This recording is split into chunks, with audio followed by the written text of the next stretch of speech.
आज आपके first lesson की second poem fire and ice को आज हम समझने जा रहे हैं। स्टूडेंट्स, किसी भी पोएम की कुछ मेन पॉइंट ऑफ व्यू है जो स्टूडेंट्स को समझना चाहिए। फर्स्ट, आपको सेंट्रल आइडिया पोएम का क्लियर समझना चाहिए। सेकेंड, पोएम में कौन कौन सी पोएटिक डिवाइस का यूज है ये आपको समझ में आ जाना चाहिए। और थर्ड, पोएम में कौन सी राइमिंग स्कीम का यूज किया गया है। ये कुछ पॉइंट ऑफ व्यू मैंने आपके सामने रखे जिनको आपको अच्छे से समझना है ताकि आप एग्जाम में अच्छे मार्क्स स्कोर कर सको।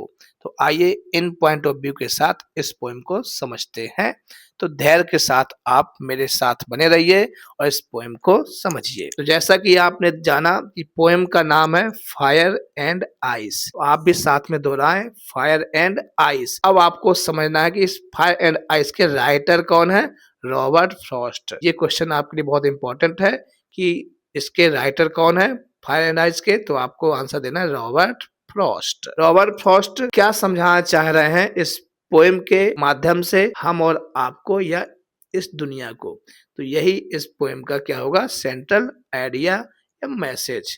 तो चलिए स्टैंजा को रीड करते हैं और इन सब बातों को क्लियर करते हैं। सम say the world will and in fire. आपने सुना, सम say the world will and in fire, यानी कुछ लोग कहते हैं कि दुनिया खत्म हो जाएगी। विल एंड मतलब खत्म हो जाएगी, इन फायर यानी फायर से खत्म हो जाएगी। तो फायर का नॉर्मल मीन्स तो होता है आग, दुनिया आग से खत्म हो जाएगी। हाँ, कहने का मतलब तो है कि अगर हम ग्लोबल वार्मिंग की बात करें तो इतनी हमारी पृथ्वी धरती गर्म हो जाएगी कि दिन ये रीजन बन सकता है दुनिया के खत्म होने का, फायर। लेकिन नॉर्मली यहाँ पॉइंट का ये सेंस नहीं है। पॉइंट का सेंस है कि हमारी दुनिया खत्म हो जाएगी फायर से, और पॉइंट का मतलब है फायर से, डिजायर से, यानी हमारी इन इच्छाओं से, जो हमारी आज बढ़ती हुई इच्छाएं हैं उनकी वजह से दुनिया खत्म हो जाएगी। पैशन जुनून से, ग्रीड लालच से, लस्ट कामनाओं से। आज इंसान की इतनी इच्छाएं बढ़ चुकी हैं कि वो अपनी इच्छाओं को पाने के लिए इतना जुनून उनके पास होता है, लालच होता है और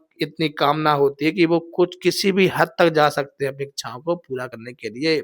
आज आप देख ही रहे हैं चारों तरफ युद्ध छिड़ जाते हैं और ये युद्ध क्या होगा, दुनिया नष्ट होगी। इस तरह से पॉइंट कहने जा रहे हैं कि दुनिया के नष्ट होने का रीजन क्या है, फायर यानी Dzire. Some say in ice, और कुछ लोग कहते हैं कि दुनिया खत्म हो जाएगी किससे, आइस से। आइस का मतलब यहाँ नेचुरल वे पे बात करें कि दुनिया यानी धरती का टेम्परेचर बहुत डाउन हो जाएगा तो दुनिया एक दिन खत्म हो जाएगी, सब कुछ जम जाएगा, फ्रोजन स्टेज में आ जाएगा। लेकिन पॉइंट का यहाँ पर आइस से सेंस है, दुनिया खत्म होगी किससे, आइस मतलब यहाँ पर कहा गया हेट यानी नफरत। इतनी नफरत लोगों के अंदर एक दूसरे के लिए पैदा होती जा रही है जिससे दुनिया खत्म हो जाएगी। कोल्डनेस, बिहेवियर एकदम ठंडा पड़ गया लोगों का, इंडिफरेंस, अपैथी, ये घृणा नफरत दुनिया को खत्म करने के लिए एक बहुत बड़ा रीजन है। तो पॉइंट का कहने का मतलब है, कुछ लोग कहते हैं कि दुनिया आग से खत्म हो जाएगी, सॉरी डिजायर से खत्म हो जाएगी, और कुछ लोग कहते हैं कि दुनिया का एंड नफरत, घृणा, हेट यानी आइस से हो जाएगी। From what I have tasted of Dzire, from what I have tasted of Dzire. Point कहते हैं कि मुझे डिजायर का एक्सपीरियंस है। टेस्टेड मतलब यहाँ पर किसी चीज को टेस्ट करना नहीं है, टेस्टेड का मतलब है यहाँ पर एक्सपीरियंस है। यानी पॉइंट कहते हैं कि उन्हें डिजायर का तो एक्सपीरियंस है, उन्होंने डिजायर को एक्सपीरियंस किया है कि किस तरह से डिजायर, इच्छा शक्ति, इच्छाओं का जन्म लेना और इच्छा को पूरा करने के लिए इंसान किस तरह से पागल हो जाता है, ये उनको ऐसा अनुभव है, डिजायर का उन्हें अनुभव है। I hold with those who ever fire, और वो कहते हैं कि मैं उनके साथ हूँ। आई होल्ड, मैं उनके साथ हूँ, सहमत हूँ, विथ दोज उन लोगों के साथ, हु फेवर फायर, जो फायर का फेवर करते हैं। यानी जो लोग कहते हैं कि दुनिया खत्म हो जाएगी डिजायर से, इच्छाओं की वजह से, तो मैं उनके साथ हूँ।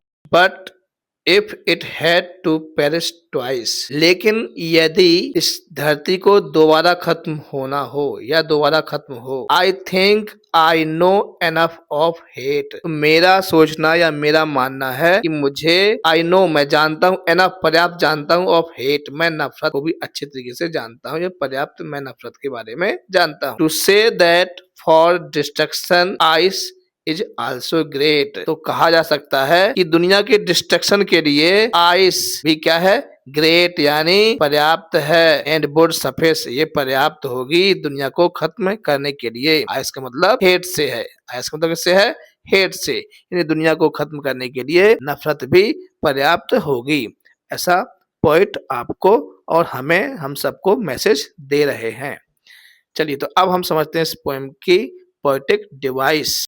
आइए अब हम समझते हैं हमारे पोएम के फर्स्ट स्टैंजा में कौन कौन से पोएटिक डिवाइसेस का यूज किया गया है। तो आपका फर्स्ट स्टैंजा है, some say the world will end fire, some say in ice, from what I have tasted of desire I hold with those who favour fire. इस स्टैंजा में कौन कौन सी पोएटिक डिवाइस का यूज किया गया है। तो सबसे पहले है आपकी पोएटिक डिवाइस अलिट्रेशन। यस, क्यों? क्योंकि सम से अगर आप इन वर्ड्स को देखें तो इसमें कॉन्सोनेंट जो एस है वो कैसा है, रिपीट हो गया। तो इसे हम क्या, कौन सी डिवाइस बोलेंगे, अलिट्रेशन डिवाइस। जब कॉन्सोनेंट का रिपीटेशन मिलता है तो उसे अलिट्रेशन डिवाइस कहते हैं। सेकेंड, रिपीटेशन भी इसे कहा जाता है। क्यों? क्योंकि सम से आपने देखा, सम से 2 टाइम आपको मिला इस स्टैंजा में, यानी रिपीट हुआ। जब रिपीटेशन होता है तो उसे हम क्या बोलते हैं, रिपीटेशन डिवाइस। थर्ड आपने देखा सिंबोलिज्म। कौन सी डिवाइस, सिंबोलिज्म। क्यों? क्योंकि फायर वर्ड आपका यहाँ सिंबल है किसका,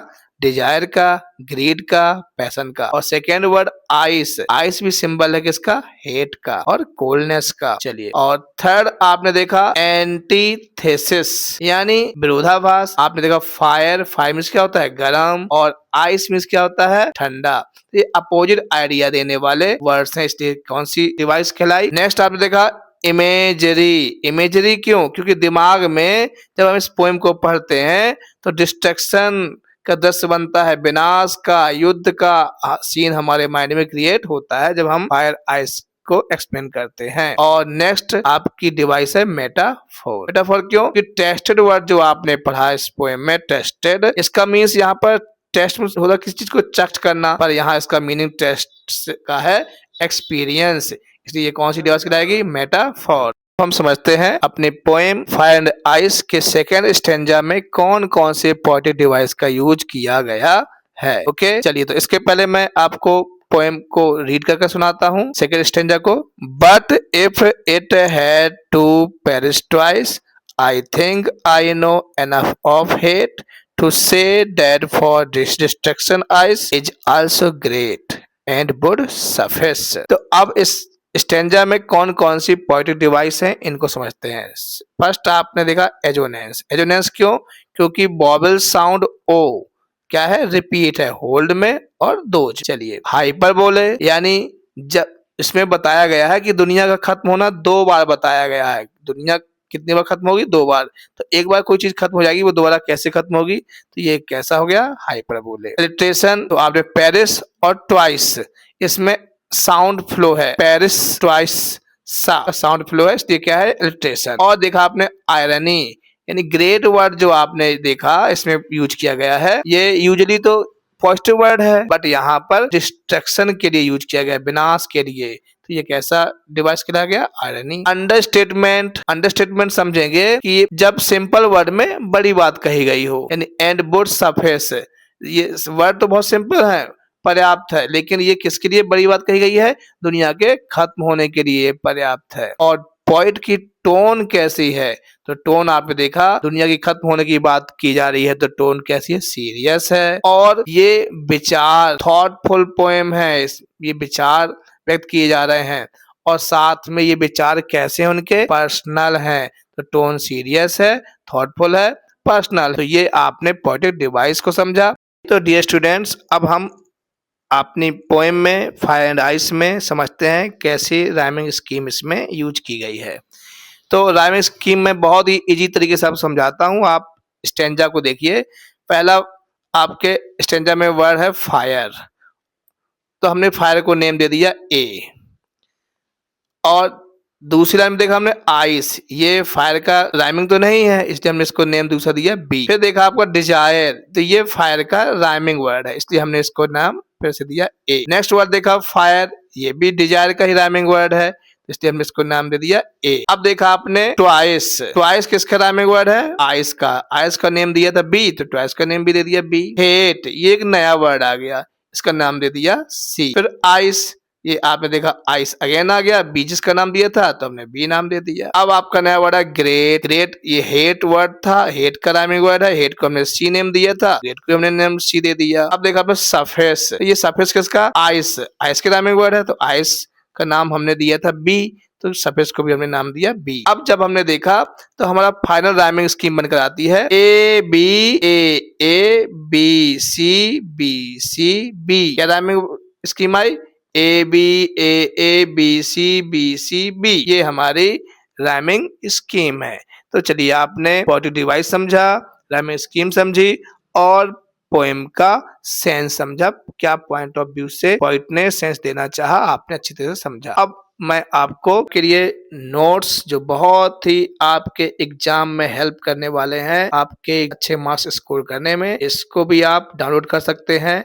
मेरी वीडियो की डिस्क्रिप्शन में आपको इसकी लिंक मिलेगी, इससे आप इस नोट्स को देखें, समझें, पढ़ें, जो आपके एग्जाम के लिए बहुत ही हेल्पफुल है। और सब कुछ मैंने इस नोट्स में दे रखा है। इस नोट्स को अगर आप पढ़ लेते हैं तो कोई भी क्वेश्चन नहीं है जो आपके एग्जाम में आपसे बाहर जा सके, जिसका आप आंसर ना लिख सकें। सब कुछ आप इस नोट्स की हेल्प से, इस पोएम के सारे क्वेश्चन आंसर, हर तरह के क्वेश्चन आंसर को आप तैयार करने में कैपेबल हो जाएंगे।